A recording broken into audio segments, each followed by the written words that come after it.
Halo kawan-kawan semua, kembali lagi bersama saya di channel Investor Logis. Kali ini saya akan coba menjelaskan tentang bagaimana cara saya screening saham supaya mendapatkan calon saham, oh yang ini nih yang mau saya masukin gitu. Ya istilahnya kalau bisa dapat wonderful company gitu kan. Nah, tentu saja kalau kita men-screening satu-satu saham yang ada di IHSG, itu kan banyak sekali gitu. Saya baca datanya kemarin, per 2024 bulan Mei ini aja ada sekitar 930 emiten udah di bursa efek kita.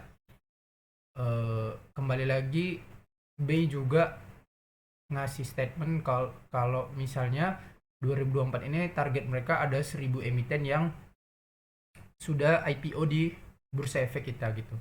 Nah, jadi bagaimana cara saya men-screeningnya untuk melihat eh, apakah saham ini layak untuk saya investasikan gitu. Nah, cara nyari wonderful company lah istilahnya gitu. Versi saya ya, versi saya. Oke. Kalau kita misalnya menonton video penjelasan Pak Lo Keng Hong, Pak Lo itu kalau ditanya soal kayak mana cara Bapak nemuin saham yang mau Bapak investasiin gitu, screening sahamnya gimana? Pak Lo itu selalu jawab gampang.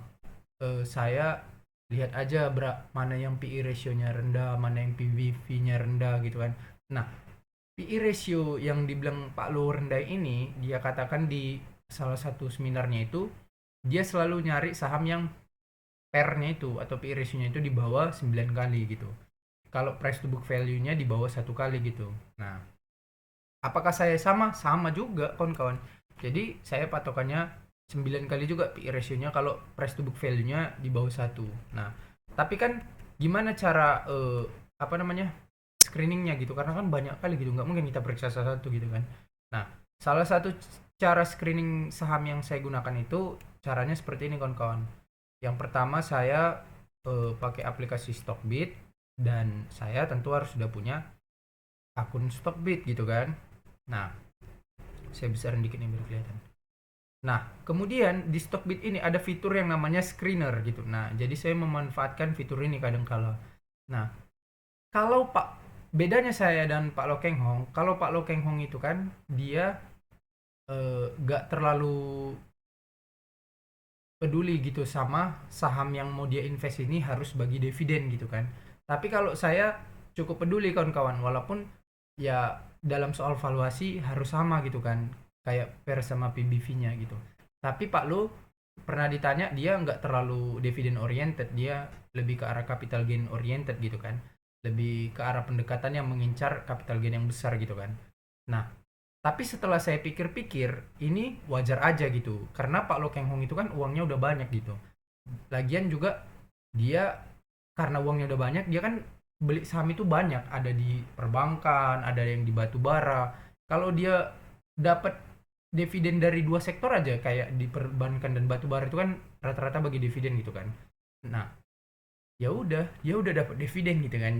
Jadi dia mungkin mengatakan seperti itu karena ya dia udah punya banyak emiten juga di berbagai sektor gitu kan. Nah, kalau kita yang retail yang modalnya kecil ini, tentu saja kita, kalau menurut saya, nggak bisa terlalu banyak diversifikasi ke berbagai macam sektor gitu. Karena kalau kita diversifikasi terlalu banyak, nanti eh, modal kita di per satu saham itu jadi kecil gitu. Akibatnya returnnya juga nggak terlalu memuaskan gitu kan. Jadi itu kenapa saya lebih fokus ke satu atau dua sektor aja gitu. Nah, untuk sampai saat ini saya hanya pegang satu saham di sektor energi. Nah, untuk kawan-kawan yang mau pegang beberapa nggak masalah sih. Tapi kalau memang menurut, kalau pandangan saya, kalau modal kita masih sedikit ya kalau bisa maksimal di dua sektor aja gitu. Nah, gimana tadi cara screeningnya, kita kembali. Nah, cara screeningnya itu pertama, kalau kalian buka aplikasi Stockbit-nya di laptop, nah tampilannya akan seperti ini kan. Kemudian saya klik titik tiga yang di sini. Kemudian saya klik yang screener ini, yang screener. Oke. Setelah kita ke sini, kita klik yang preset screener. Nah, terus kita pilih screener yang tulisannya ini valuation, artinya valuasi gitu kan. Nah, kemudian kita pilih yang mengecek PI dulu, PI ratio-nya ini, current PI ratio. Kemudian kita pilih yang PI under value gitu kan. Nah, ini dia mengurutkan PI-nya masih dari yang terbesar gitu. Jadi kita klik sekali aja ini, dem. Nah, dia langsung akan mengurutkan saham dari PI yang paling kecil. Tetapi catatan kawan-kawan, fitur screener dari Stockbit ini tidak selalu menangkap semua saham yang PI-nya rendah. Kadangkala ada juga yang nggak tertangkap sama si screener Stockbit ini gitu kan. Jadi kita harus nanti ngecek ke salah satu teknik lagi gitu. Nah, kenapa saya katakan nggak tertangkap semua? Contohnya ini. Ini kan PE ratio-nya RT kan, saham RT kan. PE ratio-nya 1,83 kan. Kemudian langsung di bawahnya CBPE gitu kan. PE ratio-nya 3,09. Kemudian GPRA 3,75. Padahal sebelum GPRA ini ada lagi juga saham yang PE ratio-nya 2 gitu. Contohnya misalnya ini kita klik ya. Saya pernah temuin soalnya yang kayak gitu gitu. Misalnya saham APLN deh, sektor properti, Agung Podomoro Land. Saya ingat PI ratio-nya 2 kali atau 3 kali ya. Nah, PI ratio-nya 2 kali kan, ini 2,45 kan. Tapi kenapa dia nggak masuk di sini? Nah, itu kadang memang mungkin eh, apanya screenernya nggak bisa sampai menangkap semua gitu kan. Dia hanya menangkap beberapa aja gitu. Nah, inilah dia yang PI. Tapi dengan ini setidaknya kita langsung punya screening gambaran gitu, yang saham-saham yang PI ratio-nya rendah gitu. Ya kita tinggal cari yang bagus aja mana gitu. Misalnya kita lihat nah Demas nih misalnya kan. Sebetulnya kalau kalian udah lama di market, di bursa saham, pasti kalian tahu lah saham-saham yang sering membagikan dividen yang besar gitu kan. Udah nggak asing lagi lah di telinga. Kayak Demas ini kan, Pura Delta Mas ini termasuk saham yang sering membagikan dividen besar gitu. Jadi kita kalau kita baca-baca di sini aja kita langsung udah bisa terscreen gitu kan. Kayak BBTN, bank pasti ya lumayan lah gitu kan. Demas, BJTM, Astra, ASI ini masuknya bahkan nih, BJBR ya kan, LSIP. Nah, ini kan saham-saham yang cukup bagus nih kan. Contohnya kita klik saham ASII lah. ASII gitu kan. PE ratio-nya di sini 5,8 kali kan. Nah, PE ratio-nya 5,89. Jadi saya kalau mencatatnya ini di buku saya tulis 6 ini. Saya bulatkan ke atas dia kan. Supaya penilaiannya lebih konservatif gitu kan. Nah, tetapi kalau kita udah dapat yang PI rendah gini, di bawah 9 tadi syaratnya kan. Oke, dia tembus syarat PI ratio di bawah 9. Tetapi kita harus cek juga PBV-nya. PBV-nya harus di bawah 1 kali kan gitu. Nah, yang ini current price to book value. Nah, PBV dari Astra ASII adalah 0,93 kan. Berarti dia menembus filternya kita yang pertama kan. Nah, kemudian kalau saya, mungkin kalau Pak Lo udah selesai filternya sampai sini aja kan gitu kan. Kayak PE ratio sama price to book value-nya aja. Mungkin dia nanti langsung akan ngelihat labanya kan. Kalau labanya besar mungkin dia mau gitu kan. Nah, kalau saya ngelihat lagi dari sisi dividennya kawan-kawan. Setelah dia menembus PI dan PBV, saya lihat dari dividennya gitu. Saya klik corp action, kemudian saya lihat dividen. Nah, saya lihat dari 10 tahun ke belakang gitu. Istilahnya dari 2013 lah gitu kan. Nah, apakah sejak 10 tahun ke belakang dia rutin membagikan dividen gitu? Ya tinggal saya lihat aja gitu. Nah, ini kan riwayat dividen dari Astra gitu kan.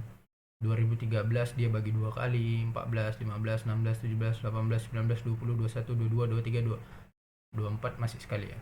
Nah, jadi saya bisa ambil kesimpulan bahwa Astra menembus filter saya, yakni PE ratio di bawah 9, price to book value di bawah 1, dan dia rutin membagi dividen dalam 10 tahun terakhir gitu. Jadi intinya itu kawan-kawan. Nah, tetapi kalau kalian mau tambahkan lagi filter, misalnya saya mau yang dividennya besar, bukan hanya sekedar bagi dividen rutin. Oke, bisa kita setel. Nah, kita tinggal klik yang ini, preset screener, kemudian kita pilih yang dividen, kemudian saya pilih yang highest dividend yield. Nah, jadi di sini Stockbit sudah mengurutkan saham-saham yang membagikan dividen yield besar gitu kan. Nah, di peringkat pertama kan ada SCPI ini. Tapi dividen yieldnya besar banget gitu kan, 317%. Saya kira ini nggak wajar dan mungkin nggak ada lagi gini kan. Nah, kita tinggal cek dulu sahamnya SCPI. Nah, Nah, rupanya saham SCPI ini udah disuspend. Ini kan ada tulisannya suspend. Berarti SCPI ini udah nggak diperdagangkan lagi di bursa saham, udah nggak ada lagi sahamnya kan, karena udah disuspend. Berarti kita turun ke bawahnya, PUDP. Nah, kita klik dulu, kita periksa dulu ini saham PUDP ini saham apa gitu. Apakah memang dia rutin membagi dividen? Nah, yang pertama kalau sudah ada perusahaan memiliki notasi khusus gini, saya biasanya udah langsung singkirin aja gitu. Pasti ada yang ya males lah gitu kan, ada persoalan atau apa gitu kan. Nah, kemudian saya lihat cek dividennya. Dari 2009, 10, 11, 12, 13 gak bagi, 14, 15, 16, 17, 18, 19, 20, 21, 22 gak bagi. 2023 200. Oke. Nah, saya lihat dulu gitu sejarah riwayat dividennya. Ini kan 2, 2, 5, 12, 11, 3, 1, 1, 1 kan. Tiba-tiba dia bagi 200. Nah, menurut saya ini adalah suatu ketidakwajaran gitu. Tiba-tiba dari dulu dividennya kecil kecil kecil kecil tiba-tiba besar banget gitu kan. Kecuali dia udah lama nggak bagi dividen memang tiba-tiba besar ya nggak masalah. Ini kan riwayatnya dia kecil gitu, tiba-tiba besar. Jadi menurut saya ini agak terlalu nggak natural gitu kan. Nah, kemudian saya turun ke PTBA. Nah, biasanya kalau udah sektor batu bara, saya percaya aja gitu. Apalagi kayak PTBA, Adaro, ini kan Adro ini kan. Nah, kemudian ITMG. Nah, ini udah kalau sektor batu bara, saya memang nggak sanksi lagi. Apalagi yang tiga ini kan. PTBA, Adro, ITMG itu udah terkenal lah. Dia rajanya dividen dari sektor batu bara gitu kan. Nah, kalau yang lain-lain ini biasanya saya cek lagi gitu, kayak misalnya PBSA ini kan. Apakah dia memang rutin bagi dividen? Nah, saya lihat. Nah, dividennya 17, 18, 19, 20. Oke, dia rutin, mantap. Nah, tapi kita lihat lagi juga kalau dia tembus di dividen apakah di PE sama PBV-nya tembus? PE-nya tembus 4,3 kali tapi PBV-nya 1,42, berarti dia nggak menembus filter kita kan. Nah, jadi poinnya gitu kawan-kawan. Eh, Terkait cara screening saya untuk menemukan saham yang wonderful company. Nah, track recordnya waktu saya nemuin Pegas itu ya dari filter screeningnya kayak gitu gitu. Pegas dividennya lumayan besar ya kan. Kemudian PI sama PBV-nya waktu itu PI-nya 5 kali, PBV-nya 0,65 kali gitu kan. Jadi ya sudah memenuhi kriteria saya gitu. Dan saya cek lagi terkait pemegang saham dan eh, riwayat labanya dalam 10 tahun terakhir ya lumayan bagus gitu. Jadi ya sudah, saya beli gitu. Oke, itu saja kawan-kawan untuk video kali ini. Semoga bisa bermanfaat. Untuk kawan-kawan yang punya pendapat silahkan tulis di kolom komentar. Dan untuk kawan-kawan yang terus setia menonton video ini, tolong untuk klik subscribe dan like video di channel ini. Thank you, sampai jumpa kembali di video berikutnya. Bye. Halo kawan-kawan semua, khusus untuk kamu yang masih pemula dan dari nol sekali, saya sudah menyiapkan ebook untuk belajar langkah-langkah investasi saham dari nol lewat ebook ini. Ebook ini akan membantu dan menuntun kamu sampai kamu sah layak disebut menjadi investor saham. Untuk kamu yang sudah paham dasar-dasar investasi saham, saya menyiapkan ebook ini khusus untuk mendalami metode investasi saham yang saya gunakan, yakni Dividend Value Investor. Untuk kamu yang ingin tahu caranya, saya menjual ebook ini khusus untuk kamu ya. Nah, khusus untuk kamu yang ingin langsung belajar lengkap langkah-langkah investasi saham dari mulai nol sampai ke ilmu terakhirnya, kamu bisa langsung memiliki 3 ebook ini. Semua pengetahuan yang saya ketahui sudah saya tuangkan di sini. Kalau kamu butuh dan tertarik, silakan chat WA nomor di samping ini ya. Terima kasih. Nah, untuk kamu yang berminat belajar kelas online private ataupun offline, silakan hubungi nomor di bawah ini ya.